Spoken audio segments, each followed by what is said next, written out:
Bonjour et bienvenue. Alors aujourd'hui c'est un tirage à choix et le sujet c'est pourquoi est-ce que je devrais m'aimer. Pour ceci il va y avoir 5 choix. Le premier choix ce sera l'œil de tigre. Le deuxième choix ce sera le quartz rose. Le troisième choix ce sera l'améthyste. Le quatrième choix ce sera le lapis lazuli. Et le cinquième choix, ce sera l'olite. Allez, on va regarder tout de suite. On va commencer avec les tirages. Donc, je vais mettre une carte de chaque de l'oracle du tarot et de l'oracle arc. Et après, je vais faire un tirage au tarot. Alors, pour le groupe de l'œil de tigre. Pour le groupe du quartz rose. Pour le groupe de l'améthyste. Ah, vous avez du rame. Et pour le groupe du lapis lazuli. Et de l'olite.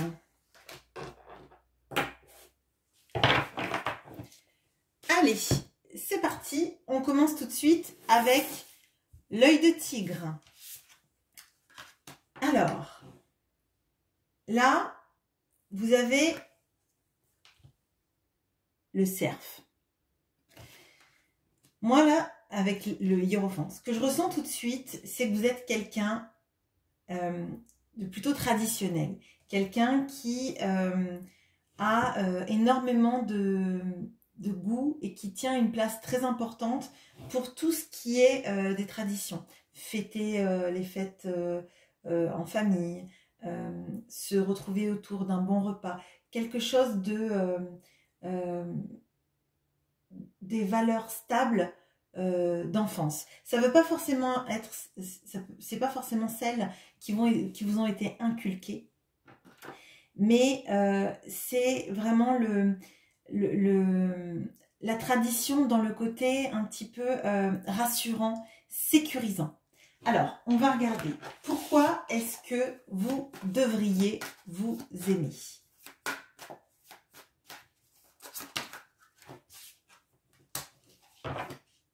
J'ai mis mes cartes à l'envers. Donc, c'est le pendu. Alors, vous êtes quelqu'un qui, quand vous vous retrouvez le dos au mur, quand vous êtes dans une situation qui paraît à beaucoup de gens comme étant plutôt désespérée, vous savez vous remettre en question. Vous savez changer de perspective sur les choses. Vous savez redonner un nouvel élan aux choses.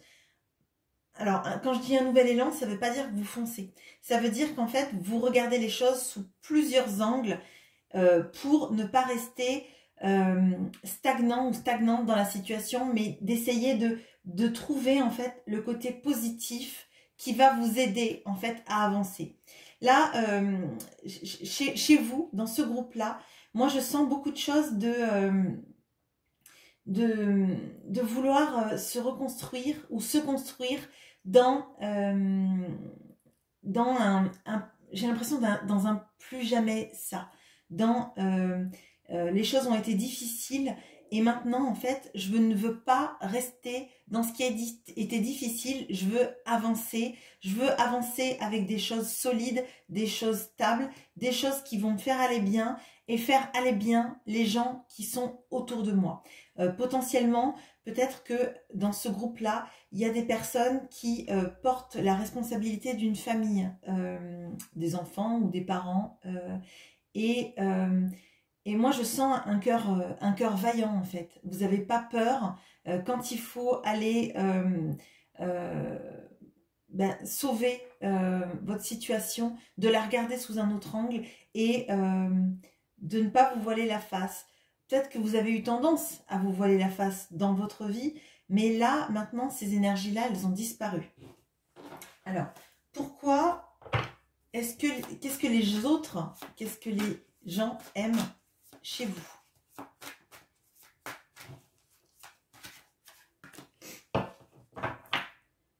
On a la tour. Eh ben, ce sont ces énergies-là. Ce sont les énergies du fait ben, si les choses ne sont pas solides, si on a construit sur quelque chose qui ne va pas et on voit que vous avez besoin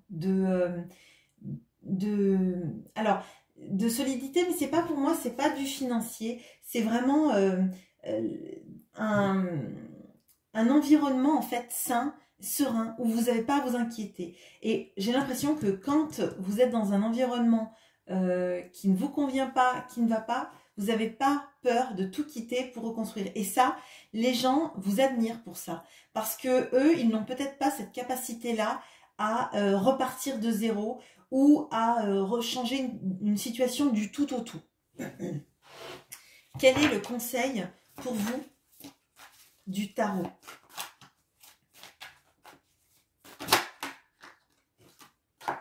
Vous avez quand même 3 arcanes majeures. Hein. Donc c'est effectivement de ne pas avoir peur du changement, pas avoir peur peut-être de déménager, de quitter un endroit pour un autre. Et là, on voit de toute façon que vous n'avez pas des énergies de rester dans une situation intenable en fait. Et pourtant, vous aimez cette sécurité du cœur. Vous aimez qu'il y ait des choses qui soient stables dans votre vie, mais c'est pas financier. C'est pas rester dans une situation parce qu'on l'a toujours connue. C'est si la situation est malsaine, vous changez d'angle de vision, vous ne vous y enfermez pas ou vous ne vous y enfermez plus. Voilà ce que j'ai pour vous pour le groupe de l'œil de tigre. Je fais une petite pause et on va passer au quartz rose. Bonjour le groupe qui a choisi le quartz rose. Alors on va regarder qui vous êtes. Vous êtes l'oiseau bleu. Vous êtes vous êtes libre. Vous êtes libre. Définitivement, vous êtes libre de vos émotions et pourtant, vous avez un cœur pur et vous avez envie de quelque chose, d'une histoire d'amour qui soit belle, qui fasse vibrer votre cœur et qui ne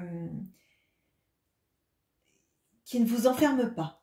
Là, il y a des notions vraiment de liberté et de ne pas se faire briser le cœur, ne pas se mettre en danger émotionnellement parlant. Allez, on va regarder pourquoi est-ce que vous devriez vous aimer le groupe du quartz rose.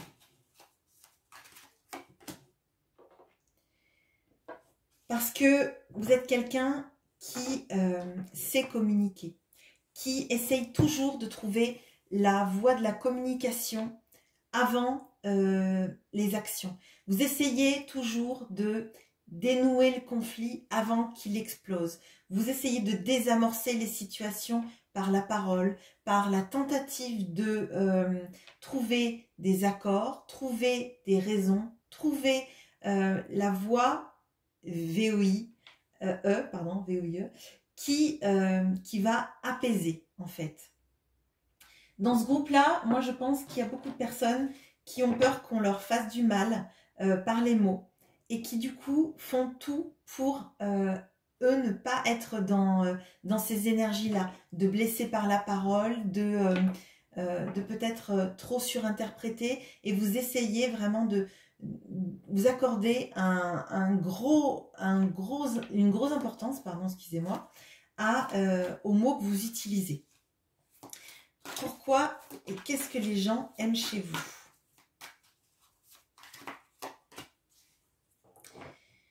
Les gens, ce qu'ils aiment chez vous, c'est votre capacité à évoluer et à les aider à évoluer. Et je pense que là, il y a vraiment, dans ce groupe-là, vous êtes des personnes qui savent parler aux gens et potentiellement, vous savez aussi les écouter.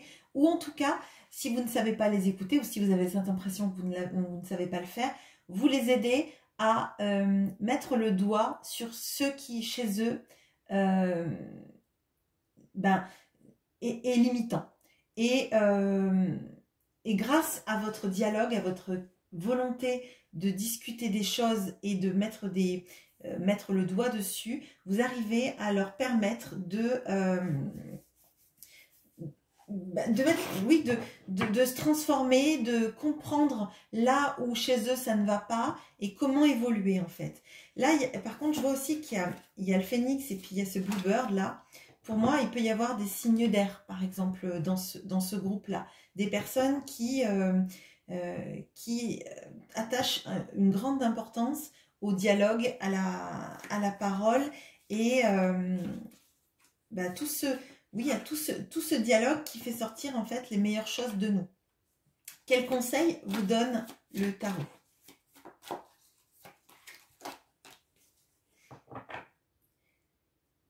Alors, le tarot vous donne en fait le conseil de parfois vous laisser aller à la tentation. Potentiellement, là, on avait l'oiseau bleu et je vous ai dit, il y a aussi peut-être des peurs de l'attachement ou de se sentir... Enfin, il y a des besoins de liberté.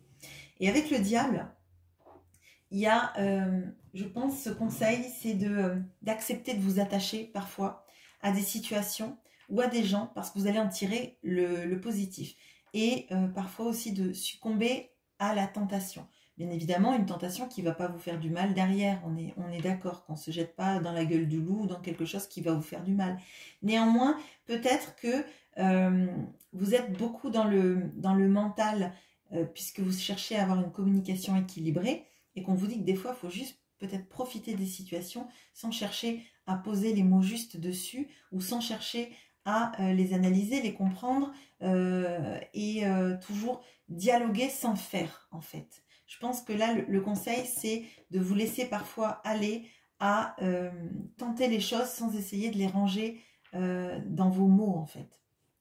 Voilà ce que j'ai pour vous, le groupe du quartz rose. Je fais une petite pause et on va passer à l'améthyste. Bonjour le groupe qui a choisi l'améthyste et vous avez du rab, vous avez 2 cartes. Alors, vous avez l'escargot et le sugar glider qui doit être une sorte de marsupial ou d'écureuil. Alors pardon, j'ai pas la référence là. Si vous connaissez, n'hésitez pas à me le dire. C'est ce petit animal là tout mignon. Alors, on a alors c'est marrant parce qu'on a quand même 2 énergies assez contradictoires. On a donc l'escargot qui est plutôt à rentrer dans sa coquille, à ne pas aller forcément à l'aventure. C'est un animal plutôt pacifique, avec alors, il explore le monde, mais à sa vitesse, hein, on va dire. Et là, on a plutôt quelqu'un qui peut faire des sauts de la foi, qui fait confiance en l'avenir et qui saute un peu comme le mat, hein, si vous voulez. Donc là, pour moi, il y a 2 énergies. Alors peut-être que c'est, vous restez dans votre zone de confort, vous restez dans quelque chose que vous connaissez bien et pourtant vous avez toutes ces envies de découvrir d'autres choses, d'augmenter vos connaissances, votre savoir, de partir à l'aventure et parfois de sauter dans le vide pour voir où ça vous mène.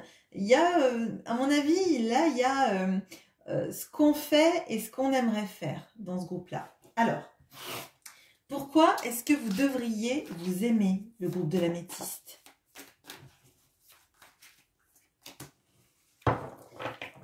Alors, parce que vous êtes quelqu'un de brillant. Je vous disais là, on a une notion du fait d'être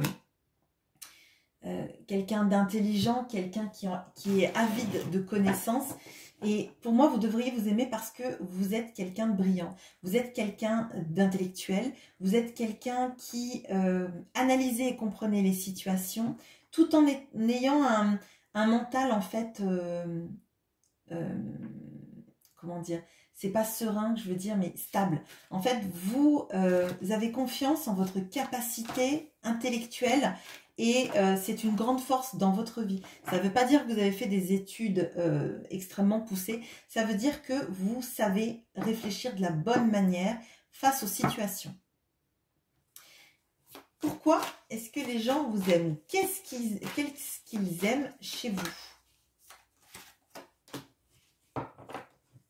Là, on a quand même 2 rois. Hein. Donc, les personnes autour de vous aiment votre charisme, votre capacité à susciter l'adhésion, à pouvoir parler et être écouté. Votre capacité de leadership, votre capacité... Là, on voit vraiment que vous savez réfléchir et vous savez mener les foules. Vous avez quelque chose de très charismatique et de très leader.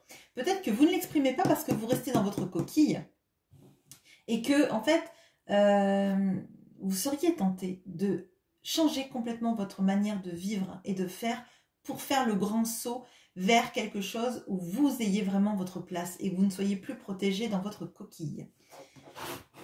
Quel est le conseil du tarot pour vous?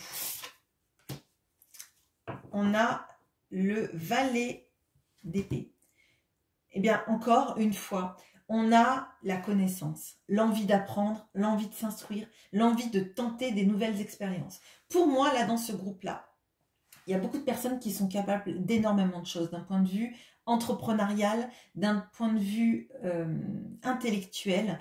Et ce tirage vous confirme qu'en fait, il y a quelque chose qui vous fait vibrer, c'est d'apprendre, de comprendre, de connaître, de partir peut-être à l'aventure de vos projets personnels et que vous avez tout ça en vous, le groupe de l'améthyste. Voilà pour vous le groupe de l'améthyste. Je fais une petite pause et après on se retrouve avec le lapis lazuli. Bonjour au groupe qui ont choisi le lapis lazuli. Alors, qui êtes-vous le groupe de lapis lazuli? Vous êtes ce beau petit lapin. Vous êtes quelqu'un de constant. Quelqu'un qui potentiellement voit l'avenir et qui fait des choses pour mettre en place des actions dans l'avenir. Quelqu'un qui a des perspectives. Quelqu'un qui n'a pas peur en fait de se projeter. Quelqu'un qui est capable de ne pas récolter tout de suite, mais d'attendre en fait que les carottes soient mûres pour les dévorer. Alors, pourquoi est-ce que vous devriez vous aimer le groupe du lapis lazuli? Alors, vous devriez vous aimer parce que, en fait, et là, en fait, on a la roue de la fortune. Et pour moi, c'est les cycles des saisons. Parce que justement, vous êtes capable de mettre en place des choses sur du long terme. Des choses que vous récolterez. Des choses qui passeront le cap des saisons. Et vous n'avez pas besoin d'avoir tout de suite les choses si en fait c'est pour en avoir des moitiés. Vous êtes capable d'attendre pour avoir récolté entièrement votre champ en fait. Votre champ et votre champ des possibles pour moi. Vous êtes quelqu'un qui n'a pas peur en fait de se mettre en stand-by si derrière la récolte elle est bonne. Vous êtes capable potentiellement aussi d'être dans une situation si elle vous sert plus tard. C'est pas du machiavélisme, hein. Je parle vraiment plutôt de situations professionnelles ou d'études, quelque chose qui vous permette à long terme en fait de récolter ce qui va vous faire du bien. Qu'est-ce que les gens aiment en vous? Donc là, il y a aussi du charisme. Il y a aussi le fait d'être dans du leadership, d'être capable de montrer la voie aux gens. Alors peut-être que justement, vous inspirez les gens parce que vous voyez à long terme. Vous avez une vision à long terme des choses et que les gens trouvent ça super en fait. Votre capacité à ne pas vouloir vous contenter de la chose qui arrive tout de suite, mais plutôt vous projeter dans des envies de plus tard, dans des choses pas à moitié, mais comme je vous le disais, de récolter le champ entier plus tard et pouvoir après nourrir les gens ou le revendre, faire des bénéfices, etc. Il y a cette notion de on voit son projet, on se projette dans quelque chose plus tard. Parce que si on récoltait la carotte à moitié mûre, elle serait toute petite, elle nourrirait rien du tout. Si on attend, peut-être qu'on aura faim pendant un petit moment, mais plus tard, on va arriver à nourrir un village, vendre sa récolte et être dans quelque chose qui va faire du bien à tout le monde, à commencer par vous-même. Quel est le conseil que vous donne le tarot? Eh ben, on a la même carte. On a le 7 de Pentacle, vous voyez. C'est la même carte. Donc, on vous dit que vous êtes sur la bonne voie, que vous faites exactement les choses de la bonne façon et que c'est comme ça, en fait, que vous allez aller loin, que vous allez forcément récolter. Et vous voyez, là, la récolte, elle est abondante parce qu'elle a attendu que les pommes soient mûres. Et vous, c'est votre capacité. Votre capacité, c'est de savoir attendre le bon moment pour que les choses soient dans la meilleure disposition pour vous. Et le tarot vous confirme que vous vous y prenez exactement de la bonne façon. Voilà pour vous. Je fais une petite pause et on va passer pour le groupe de Lolith. Bonjour aux personnes qui ont pris le groupe de Lolith. Alors, qui êtes-vous, le groupe de Lolith? Vous êtes le capybara. Alors, le capybara, je vous montre, c'est celui qui aime être entouré des siens. Donc là, moi je vois que vous savez, vous aimez être entouré, mais vous êtes sélectif. Vous n'aimez pas être entouré d'énormément de monde pour dire que vous avez du monde autour de vous. Vous aimez être entouré de personnes que vous avez choisies, de personnes en qui vous avez confiance. Et à ces personnes-là, vous leur donnez tout. Ils ont une importance énorme. Ça peut être des amis, mais si ce sont des amis, pour vous, c'est comme des membres de votre famille. Vous savez donner à ceux qui sont autour de vous de l'amour parce que vous les avez choisis comme étant votre famille, en fait, votre famille de cœur, que ce soit votre vraie famille ou pas d'ailleurs, hein. Mais vous n'avez pas besoin de vous entourer pour dire que vous avez du monde autour de vous. Vous avez besoin de vous entourer de gens avec qui il y a de la réciprocité. Pourquoi est-ce que vous devriez vous aimer, le groupe du capybara, le groupe de Lolith? Vous devriez vous aimer parce que vous avez énormément de passion en vous, parce que vous êtes capable de faire vibrer cette passion en vous et toute cette capacité à, quand il y a une situation dangereuse, en fait, où vous devez prendre soin des vôtres, moi je vous vois prêt à sortir les griffes, en fait. Vous n'avez pas peur de défendre les choses en lesquelles vous croyez et surtout défendre les gens que vous aimez. Je ne vous vois pas en personne attentiste. Si vous avez quelqu'un que vous aimez qui subit des choses compliquées, vous seriez le premier ou la première à foncer et à prendre sa défense, que ce soit en mots ou autre chose. Vraiment, là, il y a beaucoup de passion et de feu. Et je pense que dans vos relations amoureuses aussi, vous êtes quelqu'un de passionné qui vous donnez énormément dans la relation. Qu'est-ce que les gens aiment chez vous, le groupe de Lolith?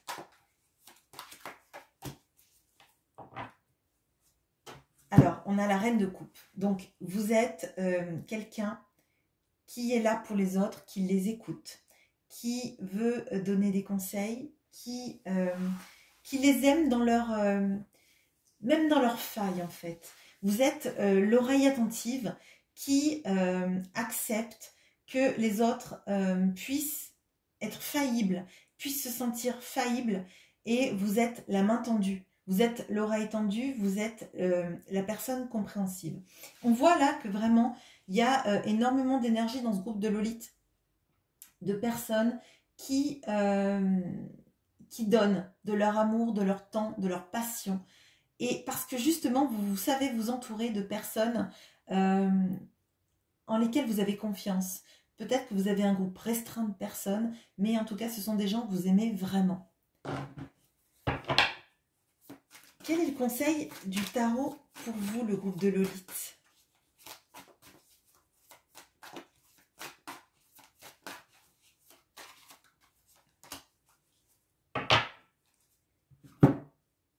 Alors, on a le fait d'accepter la coopération. Peut-être que vous donnez beaucoup dans les relations et que vous ne prenez peut-être pas assez de l'énergie des autres pour vous aider quand vous en avez besoin. Peut-être que vous avez peur de demander de l'aide parce que souvent l'aide, c'est vous qui la proposez et c'est vous qui la donnez. Il y a aussi, moi ce que je ressens là, potentiellement un groupe de personnes qui a des talents créatifs. Et on vous encourage, avec toute la passion et le cœur que vous avez, il y a quelque chose de très fort en termes d'émotion que vous avez et qui potentiellement peut se transformer de manière créative. Donc, pour moi, le conseil du tarot, c'est accepter l'aide des autres, d'une part, et aussi de laisser s'exprimer vos velléités créatives. Parce que vraiment, là, il y a un groupe de personnes qui vibrent la passion et l'amour, qui donnent beaucoup de vous-même vis-à-vis des gens. Et là, moi, ce que je ressens, c'est que toute cette créativité que vous avez en vous, faut la laisser s'exprimer au travers du biais que vous voulez. Hein. Ça peut être la cuisine, le jardinage, la peinture, l'écriture, le chant, la musique, ce que vous voudrez, ou de l'artisanat, ou n'importe ce qui vous fera du bien en fait. Ce qui vous permet à vous aussi de vous faire du bien. Voilà, j'espère que ce tirage vous aura plu. N'hésitez pas à me laisser un commentaire si ça vous a parlé et à bien évidemment liker, commenter et abonner. Et vous abonner, pardon. Bonne journée, au revoir.